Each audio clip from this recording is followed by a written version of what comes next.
मुक्ति नहीं हो पाएगी।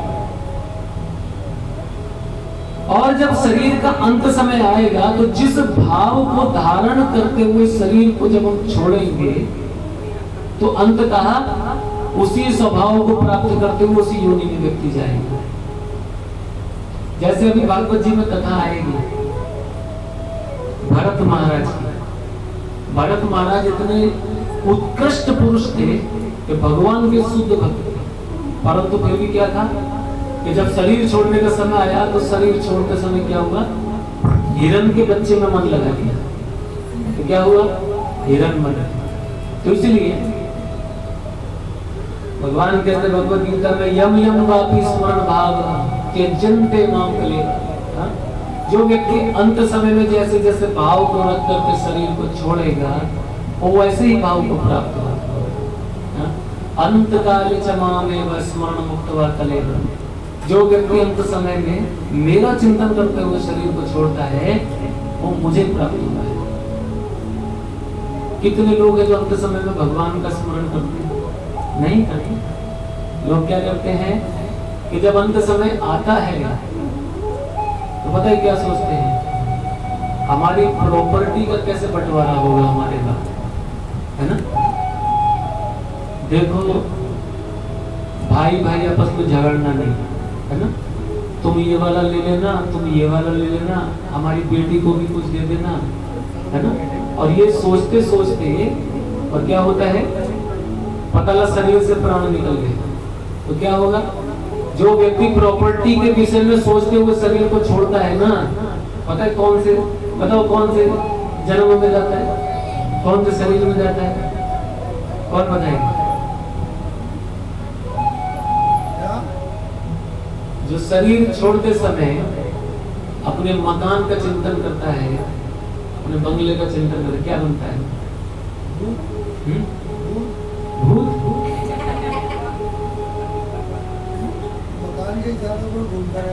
नहीं, क्या चिपकी रहती है दीवार से, हर समय उसी से चिपका रहे। यह क्या होता है कि ऐसे कुत्ते की योनि में चला जाता है कि पता लगा दरवाजे पर उसके घर वाले उसे बांध देते हैं कि घर की देख रेख करता रहता है, उसे बड़ी चिंता रहती है ना। एक बार क्या हुआ था, छोटी सी कथा है। एक कैलाश नाम का एक व्यक्ति था, उसका नाम था कैलाश। तो उसने क्या किया कि नारद जी एक बार भगवान से वार्तालाप कर रहे थे और नारद जी ने कहा कि हे प्रभु, इस संसार के अंदर कितने सारे लोग कष्ट भोग रहे हैं, है ना। कलयुग के मनुष्य हैं, इनको नहीं मालूम है धर्म कर्म क्या है। मेरी इच्छा ये है कि आप एक बार सबको क्षमा करते हुए सबको अपने धाम बुला लीजिए, मत देखिए कौन भक्ति कर रहा है कौन नहीं कर रहा है ना। जब दोबारा से सृष्टि होगी तो देखा जाएगा, इस बार सबको बुला लीजिए, बम्पर धमाका ऊपर निकाल लीजिए, है ना, बुला लीजिए सबको। भगवान ने कहा कि हे नारद, मैं तो सबका पिता हूँ, मेरे हृदय में तो सबके प्रति क्या है, कष्ट है सबके प्रति, मुझे तो सबसे प्रेम है, मैं चाहता हूँ सब लोग मेरे धाम आ जाए, लेकिन कोई आना नहीं चाहता। तो नारद जी बोले नहीं नहीं, मैं जाकर के बात करता हूँ, सब आ जाएंगे, आपकी तरफ से दरवाजा खुला हुआ है। बोले हाँ, जाओ ले आओ, सबको ले आओ, इस पृथ्वी पर जितने जीव है सबको ले आओ, मैं सबको स्वीकार कर लूंगा, लेकिन जाओ पूछो कौन आना चाहता है। तो नारद जी ने पहले ही व्यक्ति से ट्राई किया, उसका नाम था कैलाश। तो नारद जी उसके पास आए और उससे आकर के कहा कि अरे जी कैलाश, तुम्हारे लिए बहुत गुड अपॉर्चुनिटी है, और वो ये है कि तुम्हें कोई बिना भक्ति किए, बिना भगवान की साधना तपस्या कुछ बिना किए भगवान के धाम में तुमको एंट्री मिल जाएगी, आप चलो। हाँ? तो कैलाश बोला अच्छा, इतनी अच्छी अपॉर्चुनिटी? बोले हाँ, लेकिन नारद जी एक प्रॉब्लम है। वो क्या है? बोले मेरे दो बूढ़े माँ बाप है ना, उनका भरण पोषण का कौन देखेगा? हाँ? मेरी अभी पढ़ाई चल रही है, यदि आप चाहो तो मैं अपनी पढ़ाई को कंप्लीट कर लूं, जो नौकरी करके कुछ धन इत्यादि उनको कमा करके दे दूं, फिर हमें आराम से आपके साथ चलूं। तो नारद जी ने कहा ठीक है, हम तुम्हें थोड़ा समय देते हैं। नारद जी चले गए। उस व्यक्ति ने पढ़ाई लिखाई करी, जॉब लग गई। नारद जी फिर दोबारा आए, फिर उसको बोला कि अब चलो। तो व्यक्ति बोला नारद जी एक प्रॉब्लम है। बोले क्या प्रॉब्लम है? बोले प्रॉब्लम ये है कि नौकरी भी हमारी लग गई है, हम धन भी कमा चुके हैं, लेकिन हमारे माता पिता की सेवा कौन करेगा? तो उनकी इच्छा ये है कि हम विवाह करके अपने पीछे पत्नी को हम यहाँ छोड़ जाएंगे, फिर आपके साथ धाम चलेंगे, तो पत्नी उनका ध्यान रखेंगे। नारद जी बोले ठीक है, थोड़ा समय और देते हैं। तो क्या हुआ? उनका विवाह भी हो गया। फिर दोबारा कुछ समय के बाद नारद जी आए। जब आए वो व्यक्ति बोला नारद जी हमारे माता पिता की इच्छा है कि घर में बाल गोपाल तो हो, है ना, थोड़ा मन लगा रहेगा, हम बूढ़े बुढ़िया जो है नाती पोतों का मुंह देख करके हम खुश रहेंगे, थोड़ा समय और दे दीजिए। तो फिर क्या हुआ? ऐसा ही हुआ। नारद जी ने फिर थोड़ा समय दे दिया, उसके बाल बच्चे हो गए। और कुछ समय के बाद आए तो फिर वो फिर उससे कहा, तो वो व्यक्ति बोला नारद जी मैं चल तो सकता हूँ, कोई दिक्कत नहीं है, लेकिन ये बच्चे अभी छोटे छोटे, इनका ध्यान रखना पड़ता है। ये कोई भी पता नहीं दरवाजा खोला रहता है, बाहर चला जाएगा, है? या घर में कोई चोर डाकू घुस जाएगा। थोड़े बच्चे बड़े हो जाएंगे तो फिर मेरे लिए कोई काम नहीं, आराम से चलूंगा, ठीक। तो नारद जी ने सोचा बड़ा ढीठ आदमी है, कितने चक्कर कटवा दिए। सही कह रहे थे भगवान कि अगर किसी को मिलने की अपॉर्चुनिटी दे भी दी जाए तो व्यक्ति ऐसे माया मुंह में फंसा रहता है। तो नारद जी ने कहा ठीक है, अब की बार आऊंगा तो लेकर के ही जाऊंगा। बोले हाँ गुड, बिल्कुल प्रॉमिस।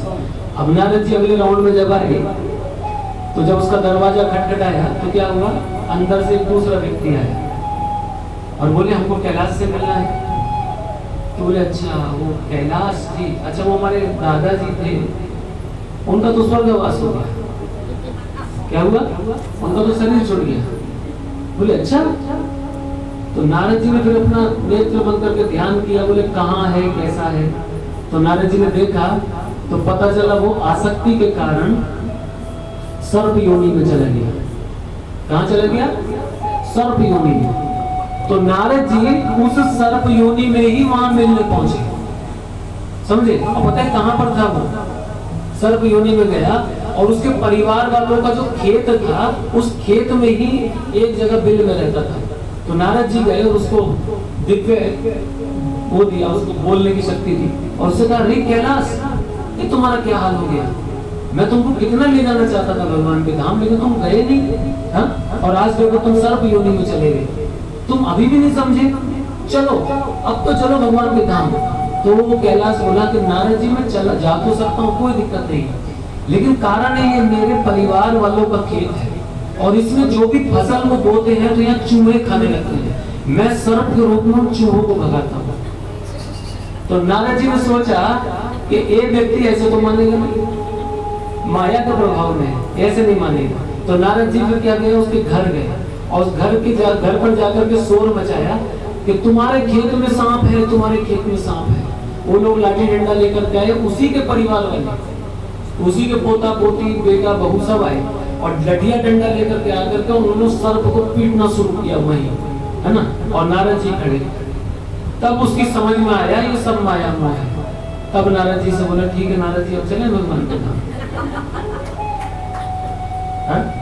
ऐसा होता है, ये है माया मोह। व्यक्ति इसी माया मोह को दूर करने के लिए विदुर जी जब आए थे धृतराष्ट्र के पास तो उसको इतने उलाहने दिए उसके हृदय में इतने कुठाराघात किए, तब जाकर के धृतराष्ट्र ने महल को छोड़ा और रात्रि में गया। तो ये जो आसक्ति का जो कलमश है इतनी आसानी से नहीं छूटता, समझ रहे हैं? हम ये नहीं कह रहे आपसे कि आप इस आसक्ति के कलमश को मिटा दो, मिटा भी नहीं पाओगे, परंतु इस आसक्ति में रहते रहते कम से कम भगवान की जो लीला कथा है भजन, उससे नाता तो जोड़ दो। यदि इस भव के कूप से अगर हमको निकलना है तो ऐसे नहीं निकला जाएगा कि हम इसमें गहरी नींद सो रहे हैं और इस संसार के माया जाल में इस प्रकार हम आनंदित हो रहे हैं। किस प्रकार? आप लोगों ने देखा होगा मटन की शॉप जो होती है ना, जहां पर बकरों को काट दिया जाता है। आप कभी ध्यान दीजिएगा, बड़े ज्ञान की बात है, ध्यान तो सुनिए। आप किसी कसाई की दुकान के बाहर जब देखेंगे तो वहां बकरे बंधे हुए होते हैं ना। तो क्या होता है कि कसाई आता है और उन्हीं बकरों में से किसी एक बकरे को खोल करके अंदर लेकर के जाता है और अंदर जाकर के क्या करता है, उसकी गर्दन को काट करके उसकी खाल को उधेड़ करके, है ना, उसको उल्टा लटका देता है। देखा होगा आपने जानवरों को कटे हुए उल्टा लटके हुए। और ये सारा दृश्य है वो बाहर जो और बाकी बकरे जो बंधे होते हैं ना, वो सब अपनी आंखों से देख रहे होते हैं, है ना। और सब कुछ देखने के बाद वो बकरे बिल्कुल विचलित नहीं होते। विचलित होते हैं क्या? नहीं होते। जबकि उन्होंने अपनी आंखों से देखा कि कसाई आया और अभी हमारे 3-4 के बीच में से एक बकरे को खोल करके ले गया और काट कर उल्टा लटका दिया। थोड़ी देर बाद हमारा नंबर आ जाएगा, हमारे भी गर्दन पर छुरी फिरेगी, तो हमको क्या करना चाहिए? चलो इस रस्सी को तोड़ा करके भाग जाए यहाँ से, अपने बचाने का प्रयास करना चाहिए कि नहीं चाहिए? लेकिन बकरे क्या करते हैं? वो देखते हैं, बोले हाँ इसको लेकर के गया है खोल करके, हमको थोड़ी ना लेकर। तो वो क्या करते हैं, वो कसाई के द्वारा थोड़े से जो पत्ते वहां लटका दिए जाते हैं ना, तो वो पत्ते खाता रहता है, उसको टेंशन नहीं होती। उसी बकरे के समान हम सब हैं।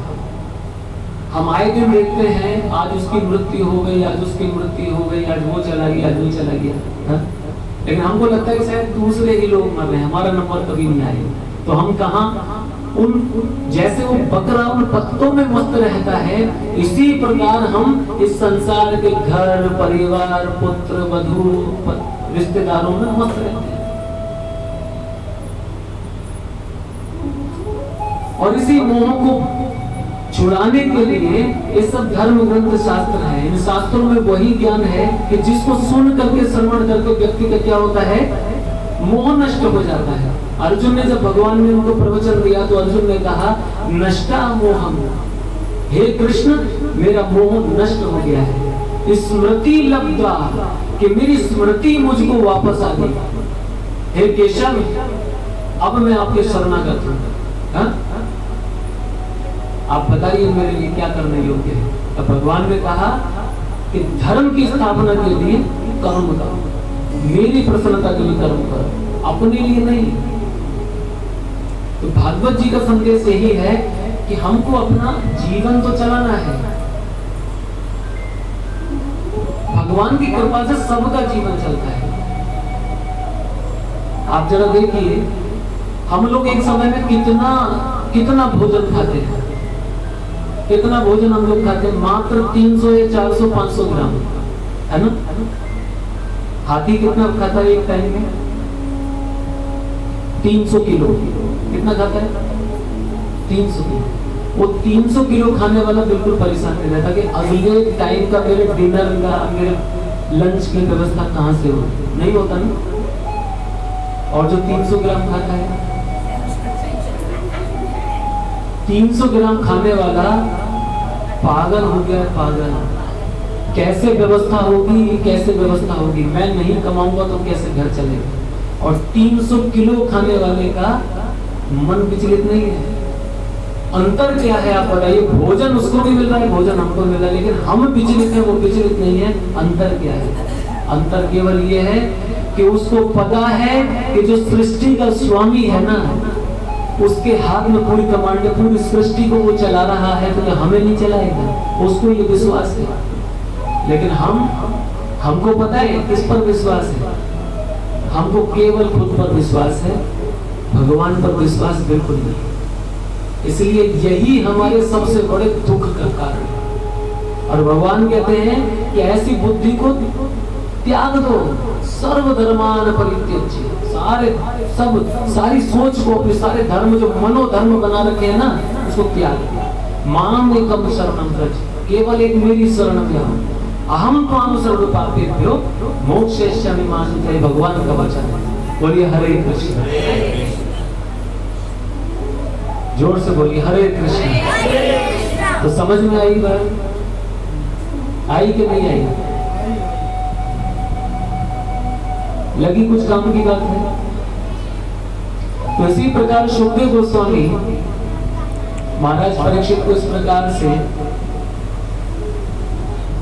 कथा सुनाते हुए आगे बढ़ते हैं।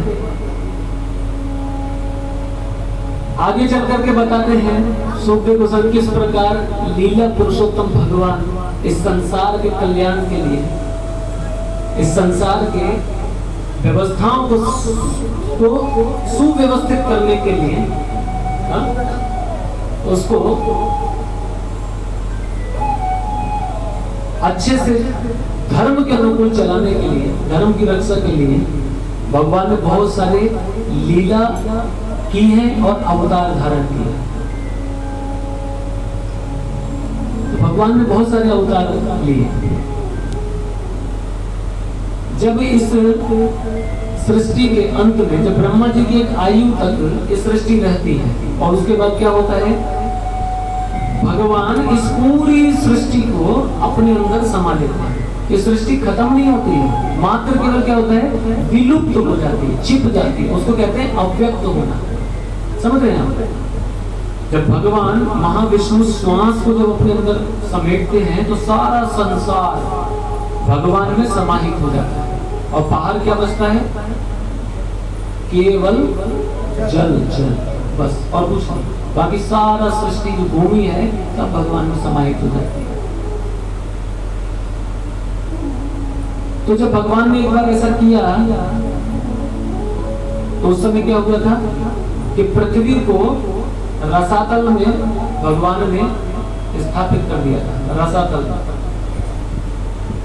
और जब पुनः सृष्टि करने का समय आया तो भगवान से प्रार्थना किया गया कि रसातल में है पृथ्वी और इसको पुनः दोबारा जल के ऊपर स्थापित किया जाए जिससे कि सृष्टि आगे बढ़े। तो भगवान जब उसी भूमि को वापस लेने के लिए गए तो बीच में कौन आ गया था,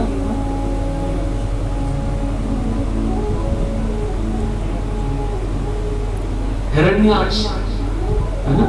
तो उसको मारने के लिए भगवान ने और पृथ्वी का उद्धार करने के लिए कौन सा अवतार लिया था, वराह अवतार। हाँ, तो भगवान ने वराह अवतार लिया, है ना। एक बार वामन अवतार लिया, हाँ, और कपिल अवतार लिया, नरसिंह अवतार, कूर्म अवतार, मत्स्य अवतार, यज्ञ अवतार, धन्वंतरी अवतार, श्री राम जी का अवतार, कृष्ण अवतार, बलराम जी का अवतार, नर नारायण अवतार, ऐसे करके 24 अवतारों का वर्णन है। तो भगवान इस सृष्टि को आनंद देने के लिए, धर्म की स्थापना के लिए समय समय पर अवतार धारण करते हैं। यदा यदा ही धर्मस्य ग्लानिर्भवति भारत अभ्युत्थानम धर्मस्य तदात्मानं सृजाम्यहम्। ये भगवान का वचन है। दुष्टों का संहार करने के लिए और धर्म की स्थापना करने के लिए संभवामि युगे युगे भगवान अवतरित होते हैं। तो इस प्रकार भगवान अवतार लेते हैं और इस सृष्टि का संचालन करते हैं। जब भगवान ने सृष्टि के प्रारंभ में, जब सृष्टि की रचना की तो क्या हुआ,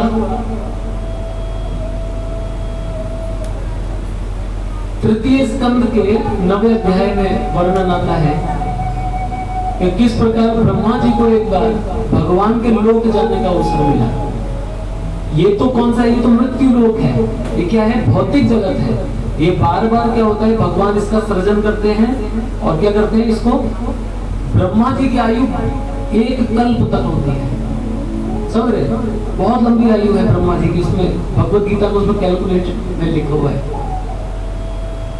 ये युग जो है, सतयुग और त्रेता, द्वापर, कलयुग, ये चारों युग कई बार घूम जाते हैं, तब जाकर के ब्रह्मा जी का एक दिन पूरा होता है।